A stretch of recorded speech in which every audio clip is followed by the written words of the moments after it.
a lot of programs for you. Yesterday, we have just finished smartphone filmmaking session. And I hope you guys are able to get your certificates also from www.vidyadaan.net. Also, today's is day 3 of a session by Majors Institute of Excellence. So Majors is a private institution in Singapore, specialized providing high quality education in game technology, augmented and reality and virtual reality, media, animation, and gaming verticals.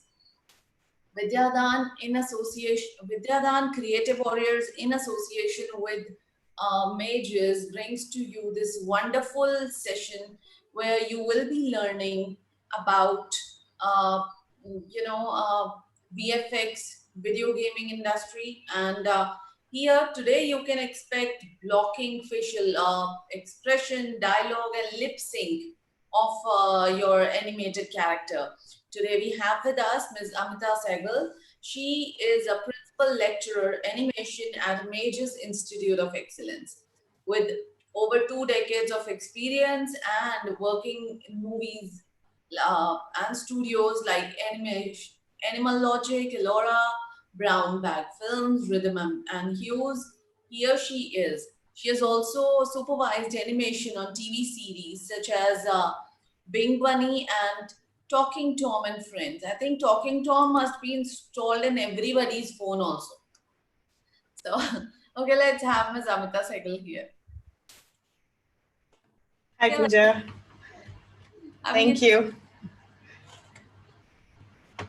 Okay, so I'm handing it over to you. And before we proceed, would you like to tell what's going to be more exciting about today's session? What are the highlights? Yes, so today we're going to look at acting shots in particular. So animation, as we know, mostly all animation that we talk about is character animation, which is acting-based animation, right? So it's characters who are acting, and it's a whole other ballgame to approach an acting shot. So there's a lot of elements that go into creating an acting shot. So today we're going to talk about some of those. All the stuff to keep in mind. Yes. The expressions also, how you work on expressions of a character. It's like when even I play Talking Tom sometimes. So I think that's installed in everybody's phone. And when we see the expressions of that Tom going with the eyes, with the lips, and when especially when you touch their tail and they give a huge I don't know the name of the expression, but that's amazing. Yes, it is extremely entertaining. So the Talking Tom and Friends that I worked on was actually the television series. So if you go to YouTube and you see the series Talking Tom, it's very entertaining. So if you like the game, you'd probably really like that as well. Yes, I have seen the series also a little bit, but the game is there in my phone for quite some time now. So I'll quickly give you the rights to share the screen so you are able to proceed with your session. Okay. Thanks. Just check. Did you get it? No. Okay, on it.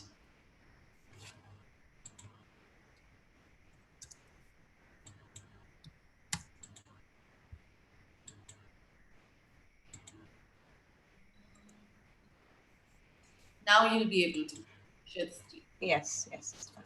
Okay, great. Okay. So yes, so like I was saying, let's just get straight into it. We're going to talk about how to approach a character animation shot today. So just for those of you who didn't attend my last session, I'm Amita Sehgal. I am the principal lecturer at Majors Institute of Excellence, Singapore. I have been an animator, an animation supervisor, and a lecturer for very many years. I have animated on a couple of feature films, like Pooja mentioned. I've supervised a few TV shows. And I think one of the reasons why I've had a career this long is because I absolutely love acting and the art of acting. And that comes out best when you are animating a character-driven shot. Okay, so let's just see what it takes to make an acting shot.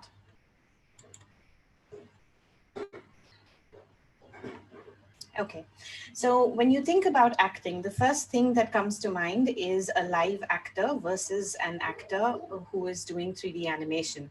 So essentially, as a 3D animator, you are an actor for every purpose and form. You are actually the actor, because the material that is given to you is the same kind of material that is given to a live action actor, like an actor on stage or an actor in a live action movie. You have the storyline, you have the script, you have your dialogue, and you are the one who has to make the acting choices, which means you have to figure out how best to tell the story. So in live action, which is like an actor on stage or an actor who is in front of the camera, what they tend to do is internalize the action, right? So they understand the story, they feel the emotion of the shot, whether it is comedy, tragedy, scared, uh, anxious, skeptical, whatever the emotion of the shot is. And in most cases, they feel the emotion act. In the case of an animator, because you are working so many steps removed from the final product, you have to actually think about things in a very structured manner. So you have to understand everything that the normal live action actor does, which is what is the demand of the shot, and you have to understand the emotion behind it, but you have to very systematically structure out the best way to portray it. Okay, so the acting, first and foremost, needs to be very clear and precise. So it cannot be ambiguous. In live action, sometimes people can get away with a little ambiguity, but in character animation, in 3D animation, you shouldn't be ambiguous, because you have only that much screen time and you don't want to be doing unnecessary action that doesn't add to the story point. So, what is good acting? Now, good acting is comprises of two different elements. One is the believability of the acting. So first and foremost, your character needs to be believable. And then the other thing, which is layered on top of the believability, is how interesting is your character. So good acting is a combination of both. Let's look at each one of these separately. So what is believable acting? Now, believable acting basically means that when someone is looking at animation, he needs to not think of this as being a 3D model that is animated by a 3D animator. It needs to just basically come across as a living, breathing, feeling, emoting character, right? So it needs to feel that the character has his own set of motivations and his own wants and likes and dislikes, and he is genuine on screen, right? So you need to create a character that looks believable as far as his thinking and reacting is concerned. Another thing that makes a character believable is an actual personality, right? So to create a whole personality of the character. So your character is not just a generic human, but he is a person with a background, with an actual personality. Now, creating personality also brings about consistent behavior, right? So you don't have a character who is generally very optimistic suddenly being very pessimistic in a scene, or a character who is extremely confident suddenly being very insecure. I mean, yes, of course, if the storyline demands, that makes sense, but you can't have major inconsistencies to the personality of a character, because then it just won't be believable again, right? So one of the ways that you create a believable personality is through making very specific acting choices dependent on quite a few things that you have to think about uh, before you actually start deciding, outlining the personality. So acting choices, whatever acting choices you make in a shot, have to depend on these few things. First and foremost, you are making the director's movie, right? So the movie is the director's movie, it is his vision. So you have to understand first and foremost, what the director wants from the shot, right? So what are the demands of the shot? Secondly, your shot as an animator is one shot in an entire movie. So you have to look at the whole story arc of the film. So every film starts from a certain place, it peaks to a certain place, and it comes back to a certain ending. So where does your shot fall within the story arc? You need to be very clear on that, right? It's not an isolated shot that you are doing. It always has to plug in properly into the whole story arc of the film. Thirdly, you need to understand who your character is.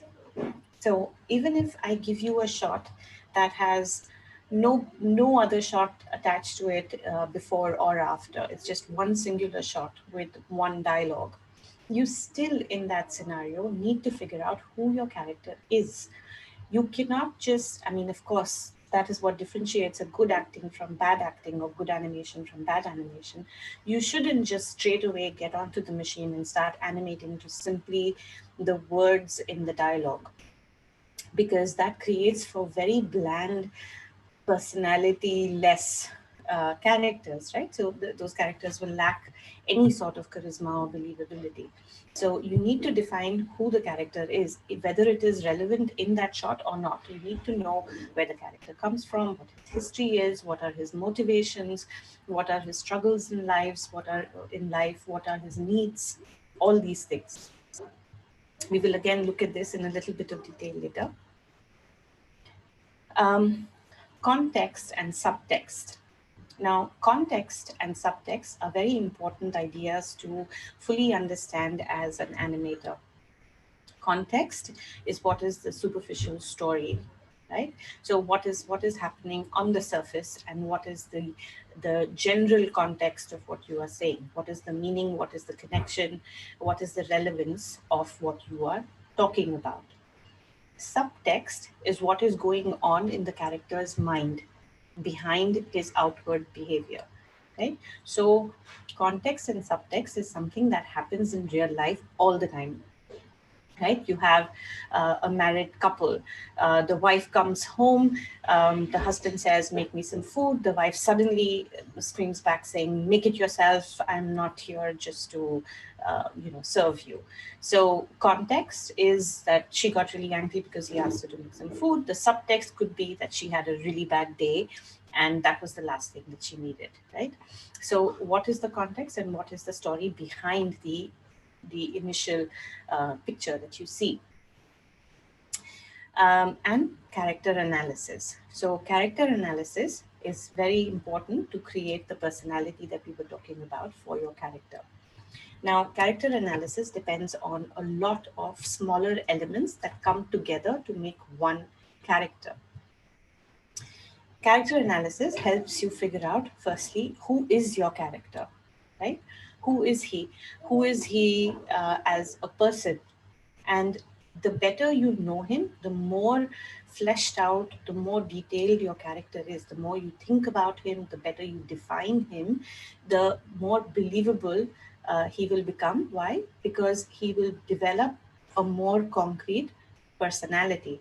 So the more I define the story of my character, the better a personality he will have, the better and more believable the acting choices will also be. It helps to keep him in character. So this is the same thing that we were talking about earlier about consistent behavior, right? So you don't really know what is consistent behavior unless you actually define what the personality of the character is, right? So keeping him in character.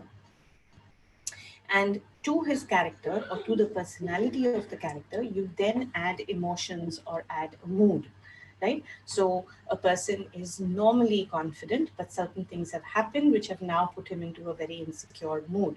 Or a person is generally happy, but now he's depressed because of a few things that have happened. So what is his character? And then what is the situation that he is in, right? These are some of the things that you have to think about or that you should think about when you are trying to figure out who your character is, right? So when we do exercises regarding animation, animating acting intensive shots, This is an exercise we do even if it is an isolated shot. So even if I give my students um, a dialogue of 10 seconds and it is a dialogue between two characters, even in that scenario, we will talk about all these things. Who are the characters? How old are they? Where do they come from? What is their background? What kind of childhood have they had? What is their monetary status right now? What does they want? Does one character want a lot of money? The other character wants love. What do they want? Right? What sort of future are they looking at? What sort of professions are they in? Right? So these are all the things that you have to think about, even if you simply want to animate a dialogue between two people. So how is he going to say the dialogue? So the dialogue might already be recorded and said and given to you, but the expressions, the body language, and the way he says it will be very defined by who your character is, right? So you think about all these things when you're trying to figure out who your character is. So all of this leads to basically creating a well-defined personality for your character. Now that basically uh, uh,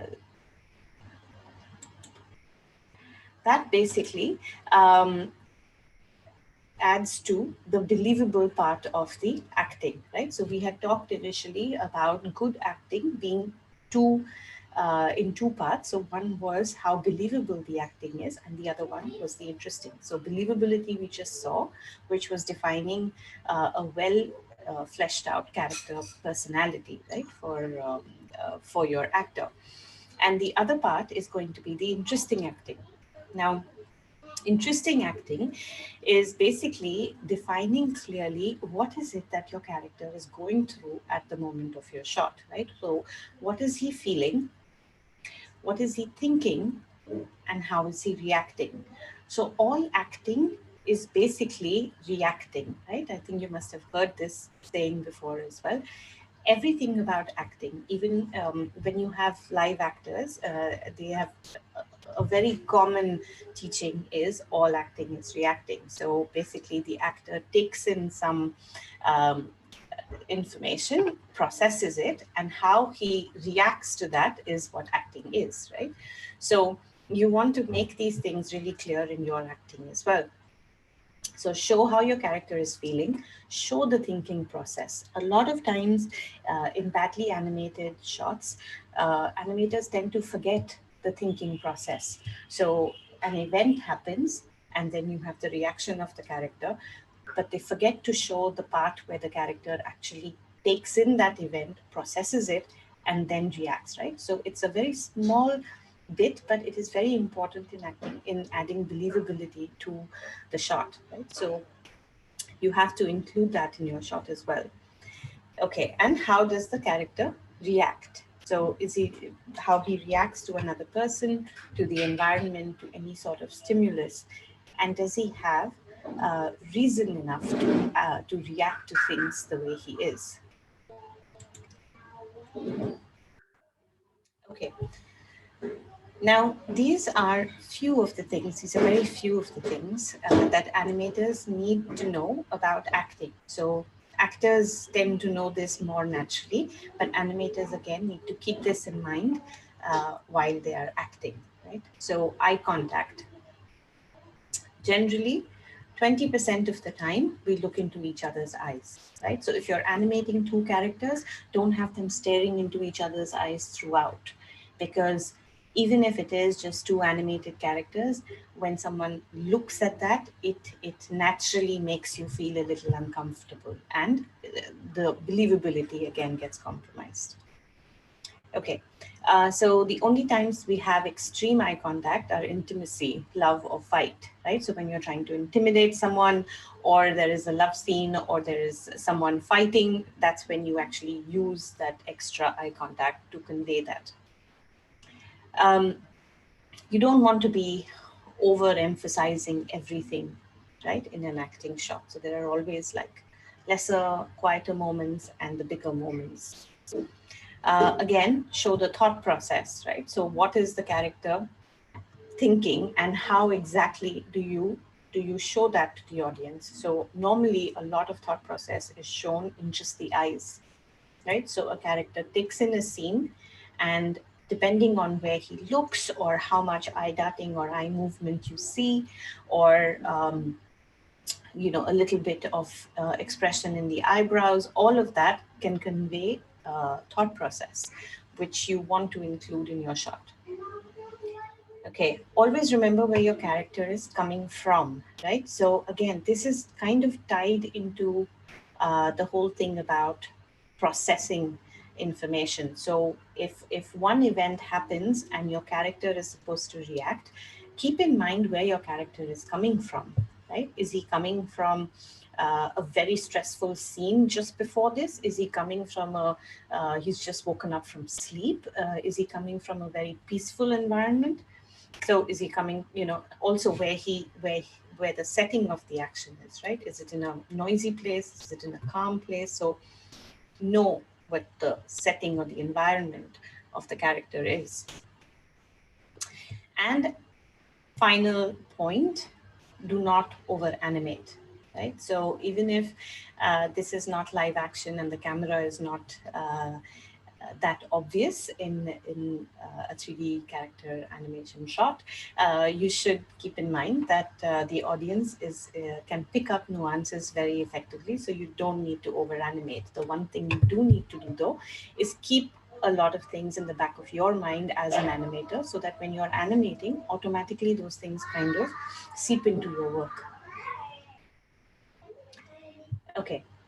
One of the things that you want to think about in acting, especially when you're dealing with two characters, is a status display, right? So, status display is one of those things that goes into the non-verbal communication in a shot, right? So, the verbal communication is just the dialogues and what the characters are saying, but the non-verbal communication is very important in acting because it tells you a lot about who the character is, who's the more powerful character, who is the one who is being walked on, who is the one who is bullying, um, who has the power in the scene. So non-verbal communication is almost as important, if not more, than verbal communication. Um, okay, so certain things so status display is by and large body language, right? So characters who have high status. Now, high status could be in a lot of different ways, right? High status could mean monetary status, could mean political clout, could mean um, body image, could mean a lot of things, right? But in a scene, one character has a higher status than the other character. The one that has a higher status, his acting generally tends to be very still, right? Very sedate, making eye contact, very comfortable in his skin. In comparison, the character that has a lower status is just the opposite. He looks around a lot, is a lot more fidgety, seems a little more uncomfortable touching his face, and not really making adequate eye contact.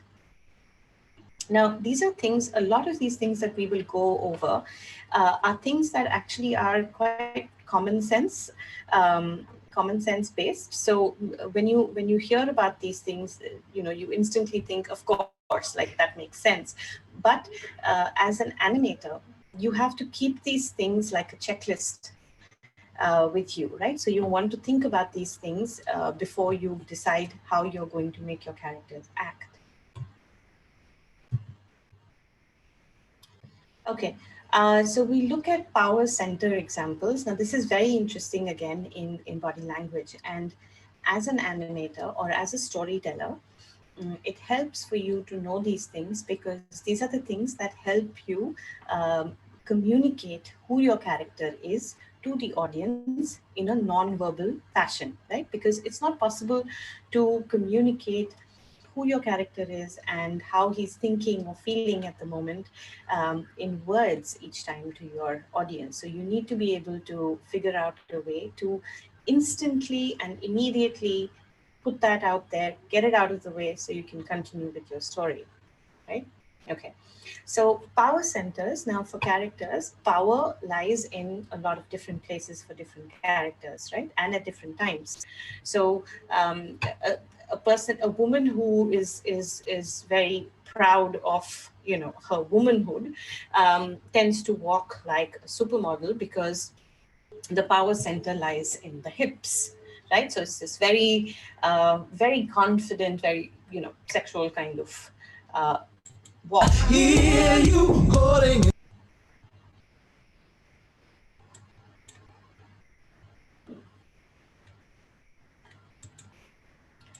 So normally this is the kind of walk that you would see, right? So they say even Mick Jagger kind of has this walk. Okay, for a very regal sort of a feeling, this is how a character would walk, right? The chin up. So normally the chin up thing is a very regal sort of a status walk.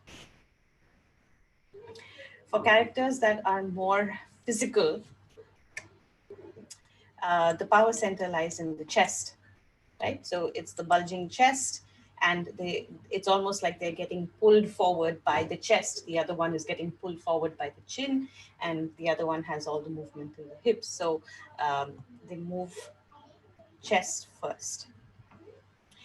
Intellectuals tend to have their power center in their forehead. So you will see this. So intellectuals, you can kind of see they sort of lead with their head. Um, Very small, subtle stuff, but it adds a lot to the believability of your character, right? So, say your character is this scientist person. So, will you make your scientist walk like that, or in a sexy way, or will you make him walk like, you know, like he has like the super heavy brain? Okay. So this is a person's power center being in his weight or his build.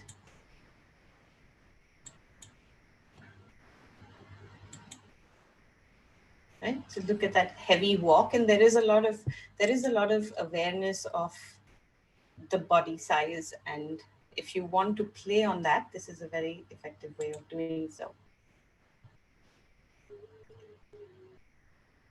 Okay, so generally all these things that we have talked about are things that you would think about even before you shoot a reference for your animation.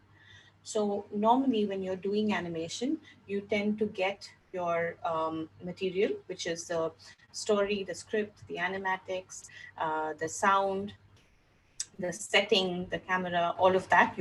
Those are the basic things that you put together.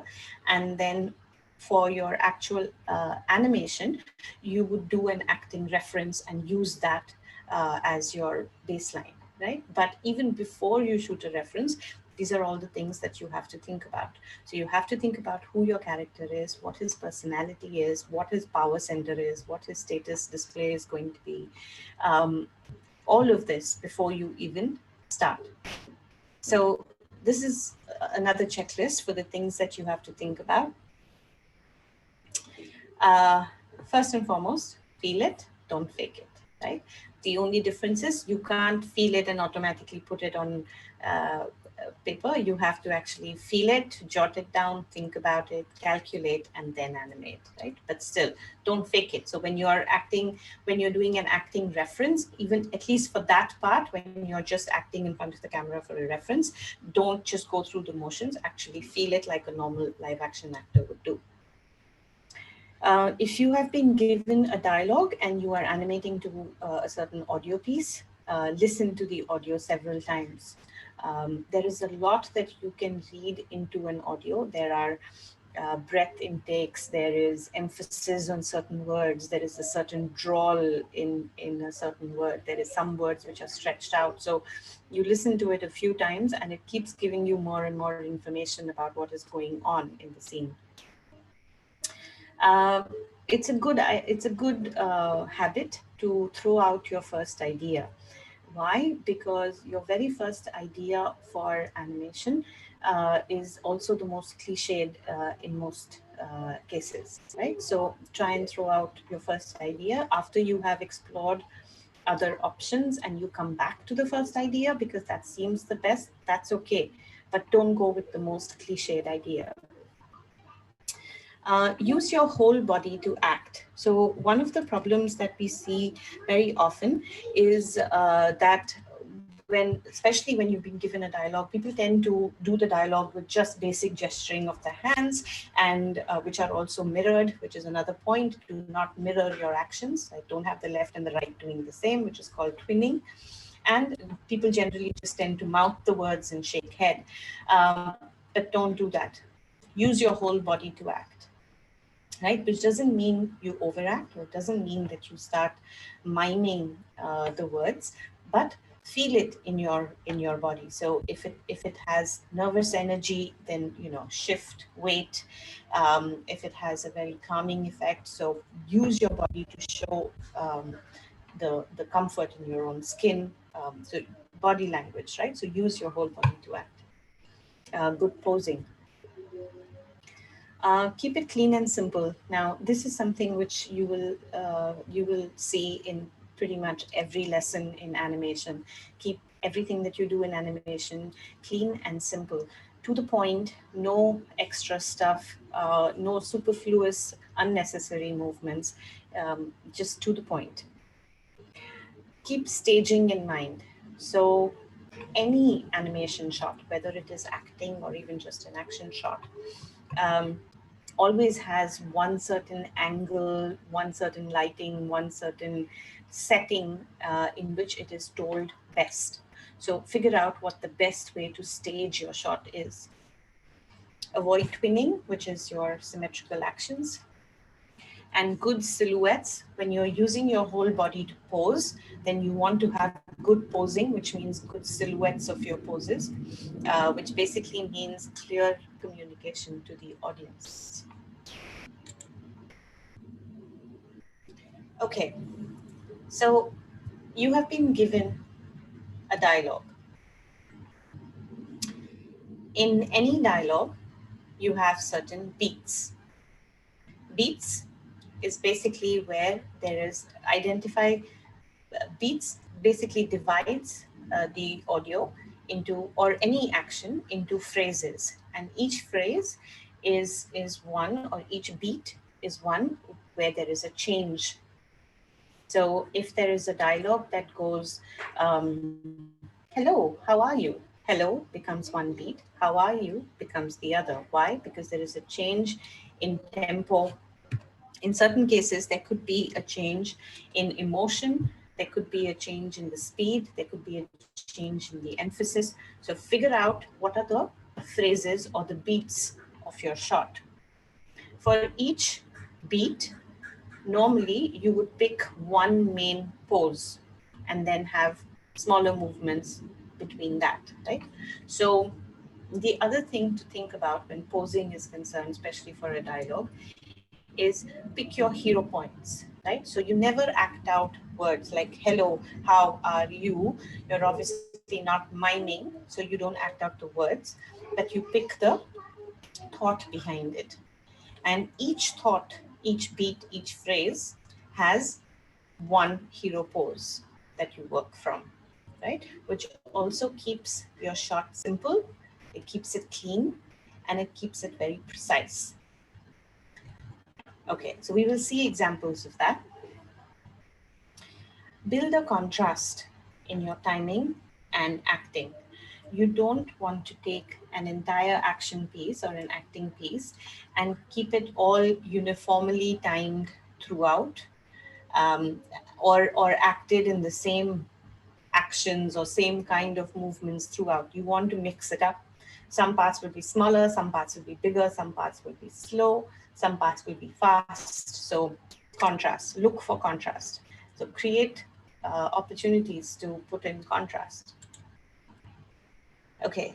Um, so we're going to look at some examples from very popular animation films, very successful animation films. And we're going to see contrast that has been added into these shots in various ways. Now, one of the things I want you to keep in mind when you're looking at these examples, especially if you are an animator, or studying to be an animator is listen to the dialogue, think to yourself that the only material that has been given to you is the dialogue and, of course, the story, and think how you would have visualized it and look at this and then try and think about how much information about the character has been put into this shot. So when you look at each of these examples that I'm going to show you, the character personality is very complex, but it's very concrete. It's very clear to see, like, who is this character? He's not a bland character who could be this or could be that. No, he's a very precise character, right? So keep those things in mind and see if you can uh, point all of these things, right? Then think of beats, the ones that we just talked about. So what are the main poses of the shot, and then look at the smaller movements in between those. So this one is contrast in posing, right? So here is a very clear example of three or four big main poses, but which are highly contrasting. Knew you were tough, but tricking the pro by hiding under the bones of another super? Oh, man! So it's a brilliantly done shot, and very clear posing, also very much in character. So for people who have seen this film, this is The Incredibles. You can see every part of his personality very clearly shown in this acting, right? Let's just see it again. Knew you were tough, but tricking the pro by hiding under the bones of another super? Oh, man! So it shows his over-enthusiasm, it shows his kind of immaturity, it shows his, excitement at being evil, it shows him, being flawed by what he thinks was a very evil plan. So there's a lot of nonverbal communication in this shot. But look at the contrast in posing. So they've made this shot really interesting. It could have been done in a very boring manner as well, but it's the animator who has worked on this shot who has made it really interesting by putting all his personality into these poses, right? So it's a very thought out piece. Okay, now this shot that we're going to look at from 101 Dalmatians is actually a very boring shot, but the animator has made this interesting, even though it has really nothing happening in it. So this is a contrast in timing, right?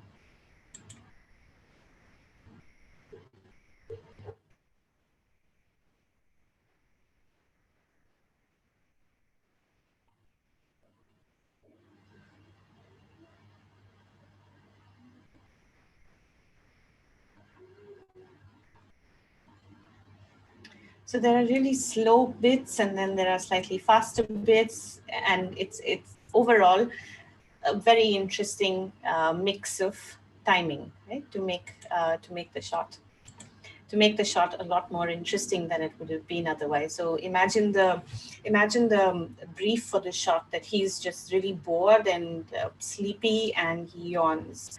A bad animator could have done a really bad job out of that, and it could have actually been a very boring shot. But this is quite interesting to watch, and again gives you a lot of personality in it as well.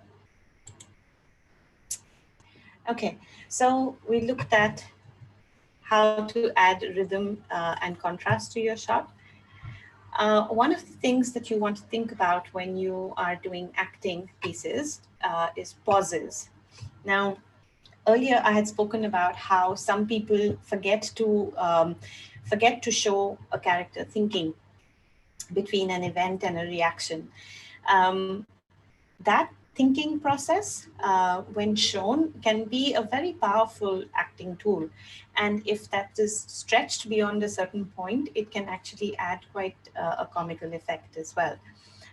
It could be comical, it could be suspenseful, but you can use pauses very potently.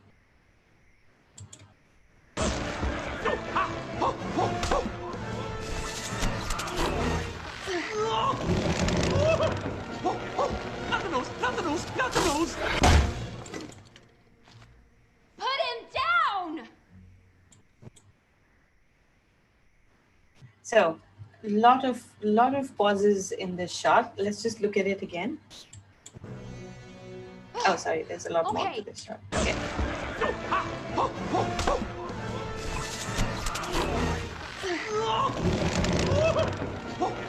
Not the nose, not the nose, not the nose!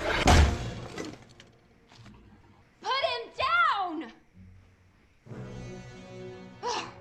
Okay, I don't know where I am, and I need him to take me to see the lanterns because I've been dreaming about them my entire life. Find your humanity! Haven't any of you ever had a dream?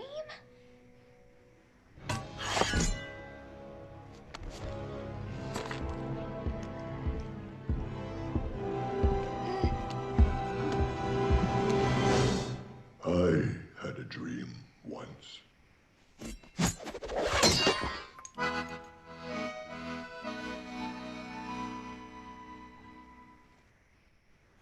So if you analyze this whole section, you'll see there have been a lot of pauses used in this whole bit, and each one of them is important. Each one of them adds value. There are certain shots where the animator, imagine the animator who got that shot, because he needed to keep in mind what the director wants, what the story needs at the time, and where his shot fits into the story arc. Maybe the best thing for him to do would have just been a blank expression and maybe a blink, and that's it, right? But you have to do what adds to the story. It's not about you showing your animation skills, but basically what to do best to convey the story point. So pauses can be used really well. Okay, let's just talk a little more about basic body language, right? So like we've already established, non-verbal communication is very important. So when you have a character who's extremely confident, you don't want to have to put that into words to tell the audience that, oh, this is a very confident character. You just want to show it, right? And how do you show it? In very classic poses that everybody recognizes. So it's a very globally recognized, some of these poses are very globally recognized because it's so ingrained in our psyche, right? So when you see someone chest out, occupying, more space, you instantly think of confident. When you think of someone really contained into themselves, you know that they are insecure or even depressed. You can very easily identify what these expressions are or what these emotions are by looking at just one pose, right? So anger with the clenched fists, the brows, of course, like there is the facial expression, but even if you look at just the body, right? Okay. Another thing that gives you, that is a very strong tool into showing the thinking process of a character to your audience is secondary actions, right? So secondary actions are basically actions that a character does, which is adding to the main action of the shot. So the main action of the shot could be one thing, but what is going on inside the character, so what he's thinking or what he's feeling, can be conveyed as a separate layer in a secondary shot, in a secondary action. So say, for example, a character is standing at the bus stop waiting for the bus. But is he standing at the bus stop waiting for the bus impatiently? Is he angry that the bus is not on time? Is he really looking forward to going where he's taking the bus to? Or is he dreading going where he's taking the bus to? So the main action is him standing at the bus stop, but the secondary action could tell you a lot about what he's thinking. So if he's standing at the bus stop biting his nails, you know that he's nervous about where he's going to. If he's standing at the bus stop smiling to himself, you know he's really happy about where he's going. If he's standing there tapping his foot, you can see that he's really impatient, right? So these are secondary actions that you could add to convey what is going on in the character's mind. These are some really sweet examples. So this one is from Despicable Me. So watch what she's doing with her hands. Just one more. I accidentally closed my eyes. So the animator didn't need to put this little action, but the whole point of doing this is because she's really taking advantage of being like cute, and she's playing on that, right? So the whole shot is about her really wooing Gru with her cuteness. Just one more. I accidentally closed my eyes. And it works beautifully. Okay. So again, just continuing on the same thing, thinking characters, right? So we've already talked about how eyes can tell you a lot about the thought process. So where the character looks when he's thinking before he acts, how shifty are the eyes, how calm are the eyes, whether he's thinking about something, whether he's lying about something, you can tell a lot with the eyes. Be mindful of breaths, exhales. So if a character is saying something and sighs in between, that sigh could be very meaningful, right? You don't want to just put it in for the sake of it, but it could be a good acting tool to say how he's feeling. And pauses. We already looked at some examples of pauses. So um, now, this is very important. Your emotions directly dictate energy levels. So again, for a live action actor, when you say happy, the character, you instantly say happy, and if you're trying to portray happy, very intuitively you have a certain energy in your body. But as an animator, you need to remember to put that energy into your shot, right? So so things like sadness, boredom, fatigue, again, seems like common sense, but you have to think about this and you have to make a note of it. So sadness, boredom, fatigue will have slower movements, minimal action. Fear will have very erratic, indecisive actions. Excitement, happiness, anger will have bigger, faster movements.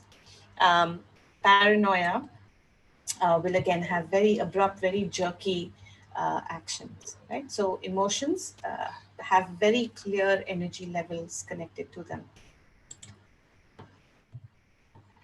Okay, this is again a really nice example to see that. So it's a pretty long shot from Ratatouille. And in here, I want you to note how energy levels of each character. So the character is very much within their personality. The personality is not changing, but the energy levels, depending on what he's thinking, changes. So try and observe that. Don't look at me like that! You weren't the only one who's trapped. They expect me to cook it again! I mean, I'm not ambitious. I wasn't trying to cook. I was just trying to stay out of trouble. You're the one who was getting fancy with the spices.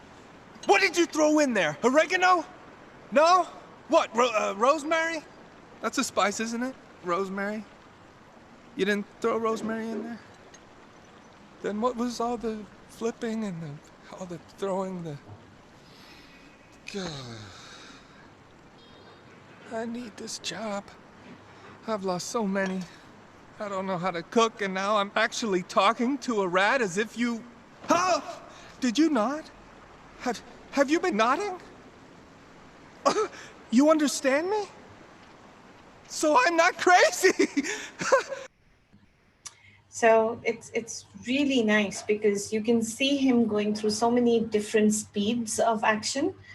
So when he's being contemplative, when he's thinking to himself, when he's feeling dejected, his actions have become really small and slow. And excitement, his actions have become much bigger. And shock makes his actions bigger. So there's a whole range of energy levels, right, in this. Okay, so this is a lot of information, but just to recap, when you are dealing with an acting shot, this is somehow, this is a kind of the workflow that you want to follow. If you have a dialogue shot, first and foremost, listen to the dialogue uh, a lot of times. Make all the notes that you possibly can once you're listening to the dialogue. So make notes of which are the parts that are emphasized, which are the parts where you can hear the breaths, where can you put in pauses, where can you put in the character thinking. Identify beats. Where does the change occur? So in the example that we just saw, there are very clear beats. He's excited, he is suspicious, he's angry, he's dejected, he's happy. So these are very clear beats, right? So figure out what your beats are. For each beat, you want to use about 1 or 2 main storytelling poses. You don't want to over animate. You don't want to mime your shot, right? You want to animate thoughts. Act out the reference. When you're acting out the reference, of course, feel it, don't fake it. Edit your reference, what to keep, what to throw. Thumbnail your poses. So use your reference as the foundation for thinking about the poses. So clarify your poses, make them stronger, exaggerate them. Then block out the shot, apply your basic principles, keep it clear, keep it simple. Be mindful of weight. So while you're doing your acting, don't forget your basic principles. Animate from the inside out, which is animate your main spine first and then the hands and feet. And add layer and texture to the shot. So all the contrast in rhythm that we were talking about, contrast in timing, contrast in posing, think about all of that when you are animating your shot so it's not boring. Okay, so that was it. I hope this has been helpful. That was a lot of information, but I hope all of that made sense and we can look at some questions now. Yes, I really love that expressions part. It's like it really makes sense to me. Like I'm not an animator or an artist, but expressions are important in everything. Even when we are talking, there are certain expressions coming on your face and my face, and if these characters turns into animated characters, then it's a different story altogether. Okay, let's take a few questions here. Okay, how to show thinking process is a question by Saurabh Sharma. Okay, so sort of, I don't know at what point you asked this question, but I think we've answered this in very much, very detail. So yeah, I think we looked at a lot of ways to show the thinking process. So I hope it's already answered. Okay, great. How to change the expression when a sad person gets a good news and gets excited? I mean, Okay. Sorry, go on. Scenario-based question. So the thing is, there is no quick trick that I can give you here because this question is basically asking how do you animate, because that is what animation is. Like when you have an expression change like this, how to change the expression from a sad person getting good news and getting excited is basically a change in energy levels, change in the acting. So it's about being an animator. So there is no quick answer to that. It is basically look at all the things that we talked about, the thinking process, the acting reference, posing, clarity, contrast, and then act it out. Okay.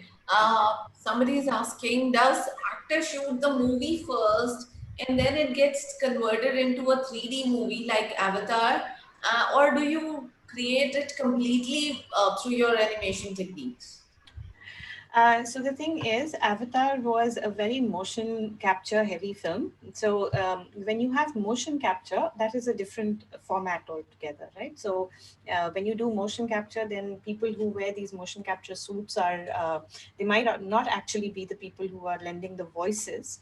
But you have these characters or actors in these motion capture suits that do the action that is then given to the animator, who will clean it up, who will make it better, who will add a lot of stuff, who will change a lot of stuff as well.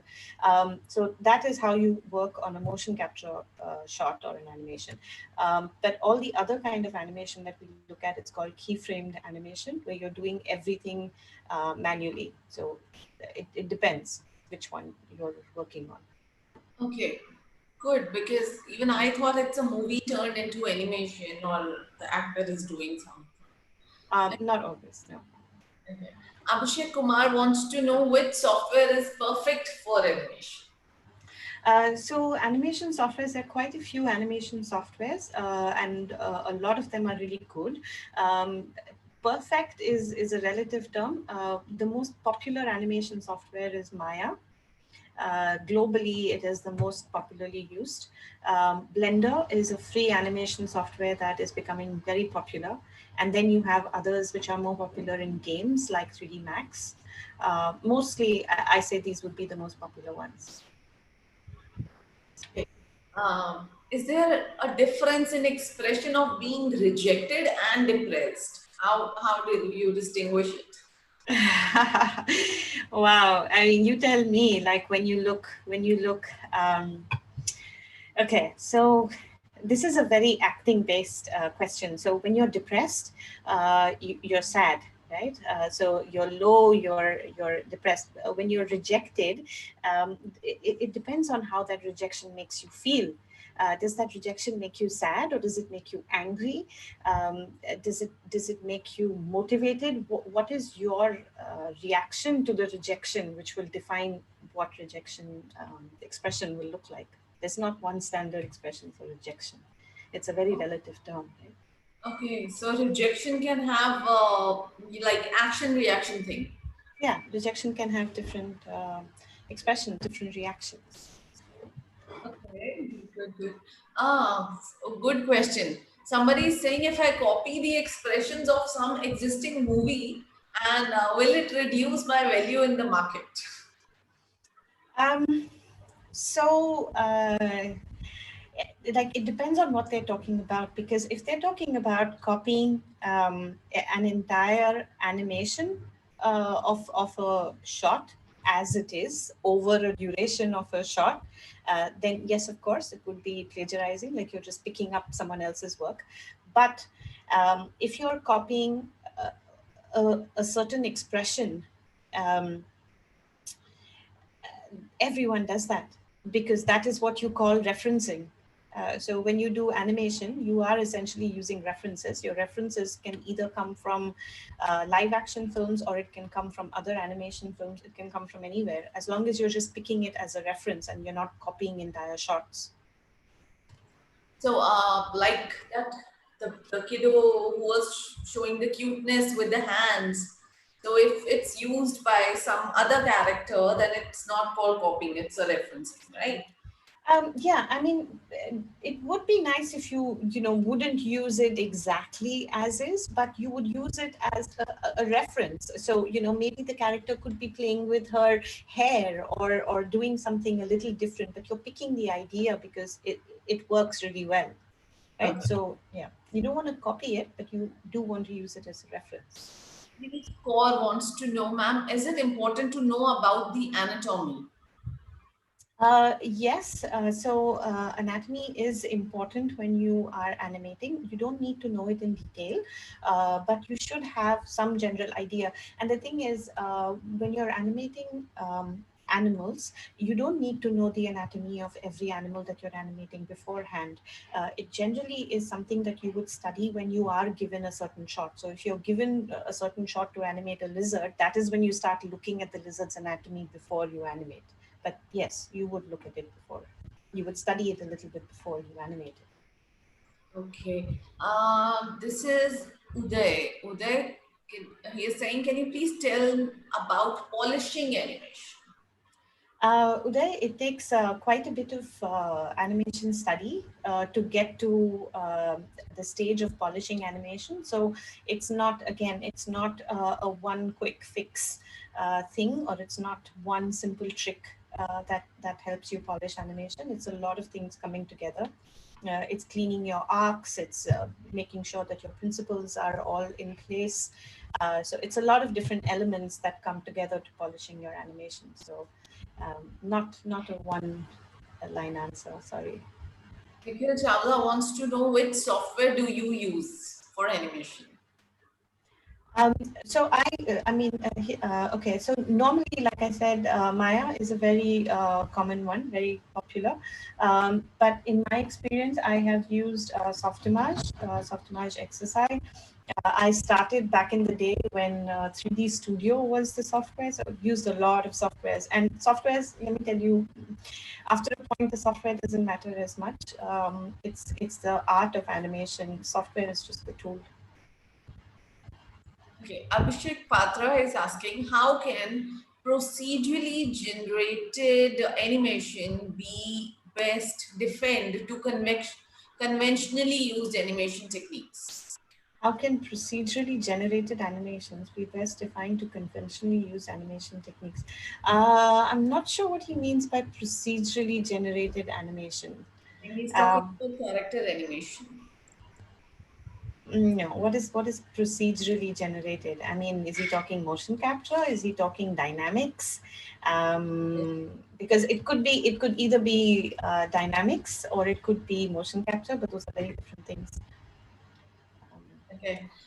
Anjali Anand, does it matter when our story is very good and our animation is not? Yes, of course it matters. It's as simple as in a live action movie, if you have a very good story but you have terrible acting, it's the same thing. Of course it matters. You could make or break it with either being bad. Okay, Shan Mugapriya D, for which an animator should give more importance to facial expression or body language of the character. Both.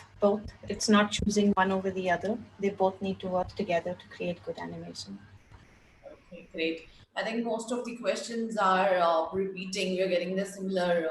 Can you please tell good learning material for character animation online? Uday Shankar again. Um, a good animation. Okay, so the go-to book for animation, uh, the best one that you can get your hands on is called the Animators Survival Kit. It's by Richard Williams. So if you can get your hands on that book, it's a must. It's great. It teaches you a lot about animation. The same thing comes in a series of videos as well. So basically get the Animators Survival Kit. Okay, great. Let's take just last one question. Ajay is asking, what should the beginners do to start? So start with the Animator Survival Kit. The Animator Survival Kit teaches you a lot about animation. That is one aspect of it. The other one is the software. So choose which software you want to go with. Maya used to be free for students for the longest. I've just heard that they've stopped making it free. So maybe Blender is a good way to go. So start looking at Blender. Blender is a free animation software. You can download it. You can just go to the Blender website and you have tons and tons of tutorials for beginners. So they teach you the software from start to a pretty experienced level. And there are so many learning resources out there today. So, learn Blender, learn the software, learn animation from the Animator Survival Kit. So there's a lot of material that you can look at. Great. I think, we have so many compliments here in the chat window, if you'll see. It's Thank you, everybody. And I'd like to thank Ms. Amita Sehgal for this lovely and informative session. Thank Guys, you. Creative Me filmmaking, short filmmaking competition is there, mobile filmmaking, as we have just uh, ended the smartphone filmmaking session yesterday. Do create your film. It can be an action movie, animation, or just basically show your creativity and create something and add on social media with the hashtag #CreativeMe. And tag Media and Entertainment Skills Council and vidyadaan on it. Okay, so upcoming tomorrow we have Mr. Ashutosh Sharma back with the social media marketing session day 4.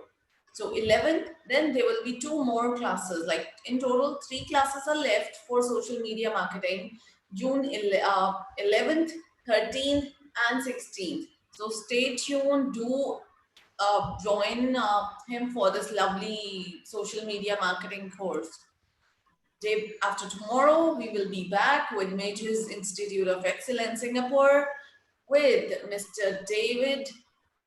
David is going to give us information on how to develop an award-winning game with limited resources and manpower.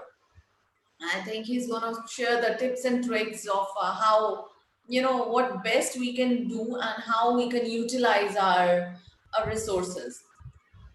Day 15th of June, we have Miss Arushi Nishank coming for a lovely webinar and very, very informative one, because there we will be talking about Atmanirbhar Bharat. जैसे हमारे प्रधानमंत्री जी भी emphasise कर रहे हैं आत्मनिर्भर भारत के लिए, तो miss Arushi Nishank, she is international Kathak exponent, environmentalist, social activist, film producer, entrepreneur, and co-founder of Sparsh Ganga. She will be there, so do register for the session with Miss Arushi Nishank. Also, all the online certificates are available on vidyadaan.net. Maybe I can share the process with you. So here you go. Visit our website www.vidyadaan.net. Click on the green button of online sessions. Scroll down a bit, enter your email address, and you need to log in for your certificate. So when you enter your email address here and select the drop down of your sessions, of the sessions you have attended, you will be able to download your e-certificate. If you have not attended the session, of course, you will not get it. Like it says, please select the session you have attended and try again. So if you have attended the session, your certificate will pop up on the screen and you will be able to join, download it by just a click. All right, so even the smartphone filmmaking certificate is available and ready to be downloaded. So with this note, I'd like to say thank you everybody, and thank you Ms. Sehgal for conducting this lovely session. We hope to see Mr. David coming day after tomorrow for another day 4 of this webinar series, the online course of Creative Warrior online programs. Yes, selfies are must. Everybody has taken a selfie, and the selfie winner for yesterday's session is Saurabh P. They have not mentioned the full name. It's Saurabh P. Saurabh, congratulations. And do add your photos, your creativity on social media. Do like, share, and subscribe to our channels. And of course, keep learning. See you tomorrow. Stay safe. Thanks, Pooja. Thank you. Bye. Bye.